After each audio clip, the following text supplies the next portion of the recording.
পরবর্তীতে আর কোনো ঘাট নেই। দরুদ খান ঘাটে শুধুমাত্র যাত্রা বিরতি করবে, আর লোকাল কোনো ঘাট নেই। যাচ্ছে সরাসরি ঢাকার উদ্দেশ্যে। টিপু 14 উপকূলের অন্যতম বিলাসবহুল জাহাজ। তো আমরা রয়েছি, দেখতেছি টিপু 14কে। আসলে আজকে সবকটি জাহাজ একটুটা লেটে করে ঘাটে আসছে, যেহেতু ঘাটার চাপ ছিল পর্যাপ্ত পরিমাণ। টিপু 14 হচ্ছে এই এলইডি লাইটগুলোর কাজ করানো মনে হয় দরকার, আলো অনেক কমে গেছে।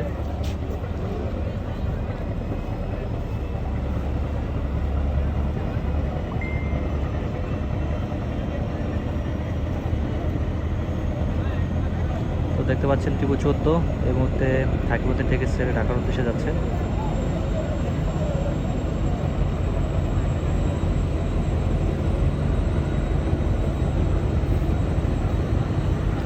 আজকে সবকটি লঞ্চে যাত্রী অনেক কম।